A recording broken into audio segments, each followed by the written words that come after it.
The Civil War was a dark and depressing time, but luckily there was very few people that survived. Nelson Chapar was a lucky man. Before the Civil War, Nelson had his life in his hands. He was married to the most beautiful girl and was a very successful photographer. But during and after the Civil War, things were different than how they were before. Unfortunately, Nelson's wife passed away while he was off in war. Since the war was so long, she found out that she was very sick and died shortly after she found out. Nelson and his brother Timothy were both going to war. They haven't seen each other since the war was over and are planning not to. The war separated the two brothers.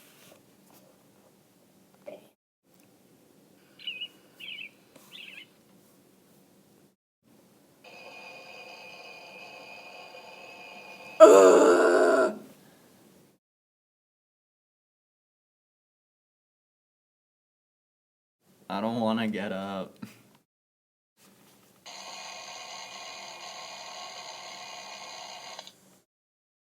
Hello?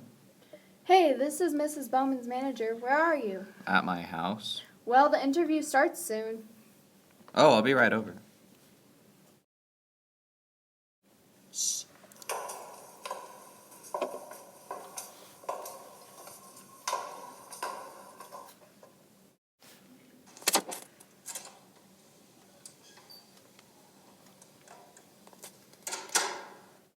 Oh, I'm gonna be late.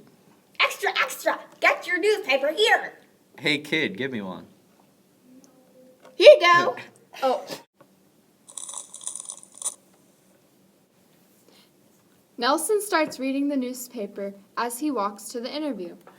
There's a lot of dates in here. Looks like November 6, 1860 to November 8th, 1861. That's during the war. I wish I had more time to read it. Shh.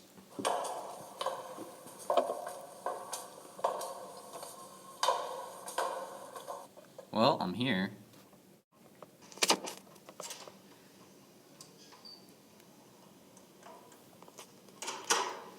Hey, am I late? Hello, Nelson. No, you're not late. Miss Bowman is this way.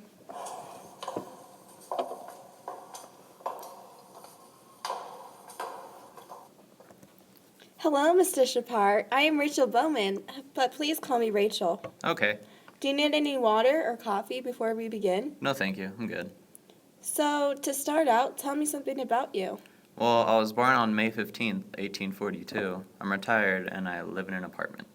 So you're in older years, huh? Yep, 73 and young. Do you have a wife?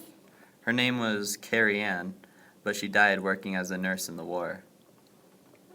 I'm very sorry for your loss. On to maybe a brighter subject, what did you do for a living? I used to be a photographer for the war. Oh, wow, that's pretty intense. Was it hard seeing everything that happened? Yeah, it was, but you have to get through it sometimes. I know, I couldn't be able to do that. Okay, next question. What is the first day that you remember? I actually remember seeing the dates in the paper this morning. I remember November 6, 1860.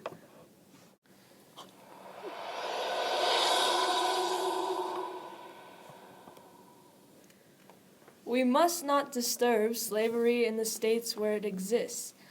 Because the Constitution and the peace of both forbid us, we must not withhold an efficient fugitive slave law because the Constitution demands it.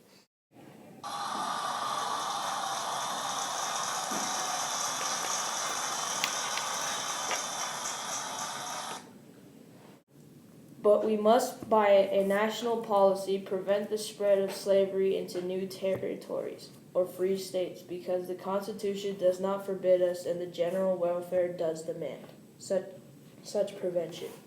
Hey, Tim, what are you doing here? I'm a part of this country, you know. I thought I would come to my president's speech. All right. Well, I guess that's true. I thought you would have stayed at home. Well, I am a soldier as much as you are. Okay, true. It's been a while, little brother. How are you?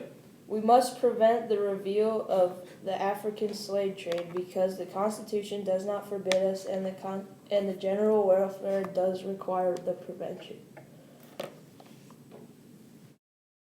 Timothy and Nelson catch up and Lincoln's speech is in the background. We must prevent these things being done by either Congress or courts. The people are the rightful masters of both Congress and courts, not to overthrow the Constitution, but to overthrow the men who pervert it.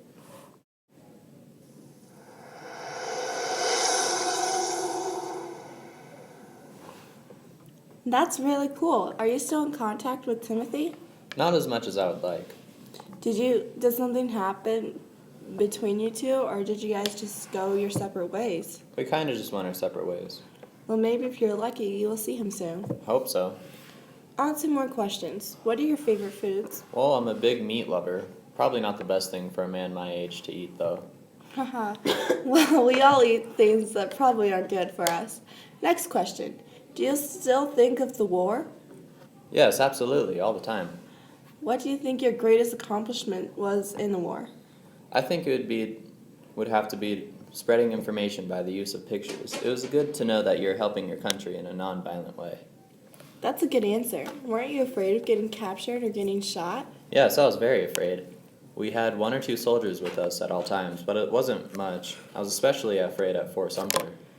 I'm not too familiar with what happened in the war. Could you explain what happened at Fort Sumter? Well, it went like this.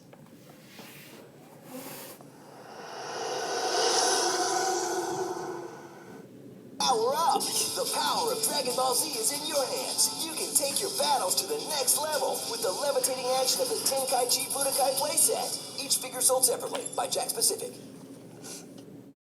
I remember I got a haircut that day. It was my day off from photography, and I was currently in the state of South Carolina, right outside of Charleston. I remember after my haircut, I'm not sure why, but I decided to take a walk. I took a walk, and as I was walking on the countryside, I tripped and fell and tumbled 10 feet down a hill as I saw the enemy soldiers pass by as I stopped. In the distance, I could see Fort Sumter, so I followed them for 50 miles to the fort. How did they not detect you? I was practically swan diving into bushes. But anyways, as I made my way through the field at around 12 o'clock that night, I walked for almost a total of 12 hours until I got closer to Fort Sumter. It was about 4.5 hours until I reached close to the base. 4:30 a.m. Yes, so at around 4:30 a.m., I heard the shots and more shots fired back. This lasted a long, long time, but I left after a cannonball missed the fort wall and barely missed me. Wow, I didn't know all that went on. Yeah, there's a lot of things society doesn't know about the war. I bet. I didn't even know that, and I'm a reporter.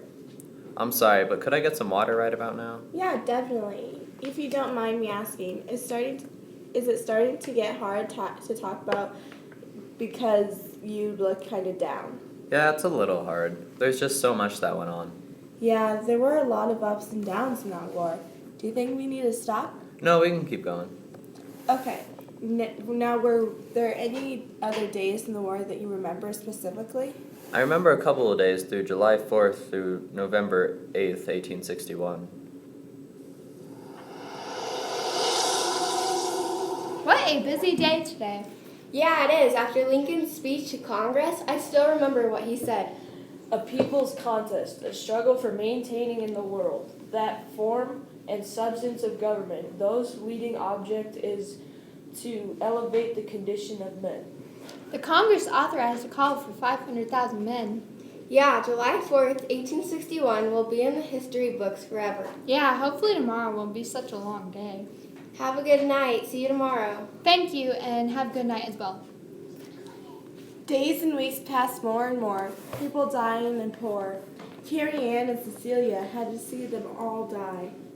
I don't know if I can do this anymore, Celia. I know, me too. It is hard to believe that all of this is going on and we can't do anything about it.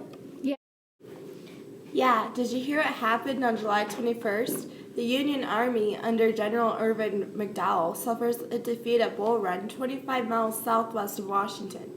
Confederate General Thomas J. Jackson earns the nickname Stonewall. As a brigade resists Union attacks, Union troops fall back to Washington, and President Lincoln realizes the war will be long. Yeah, what happened on July 27th, President Lincoln appoints George McClellan as commander of the Department of the Potomac, replacing McDowell. I sure did, but I just feel bad for his wife. McLean told his wife, I find myself in a new and strange position here. President, Cabinet, General Scott, and all deferring to me. By some strange operation of magic, I seem to have become the power of the land. September 11th, President Lincoln revokes General John C. Fremont's unauthorized military proclamation of emancipation in the Missouri. Later, the president relieves General Fremont of his command and replaces him with General David Hunter. November 1st, 1861, President Lincoln appoints McClellan as General-in-Chief of all Union forces after the resignation of the aged Winfield Scott. Lincoln tells McClellan, the supreme command of the army will entail a vast labor upon you.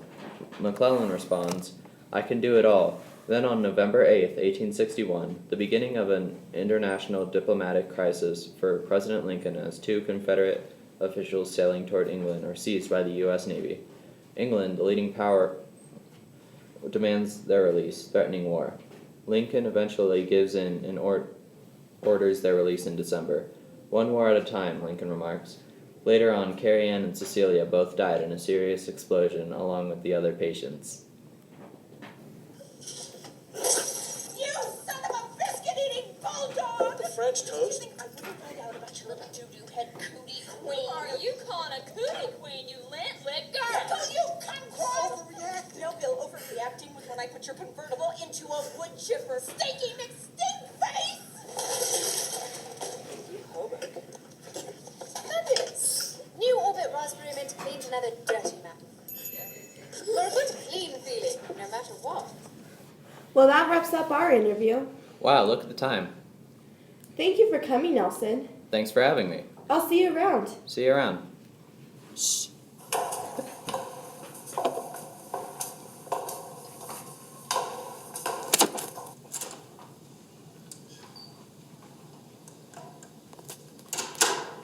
Maybe I can read that newspaper now.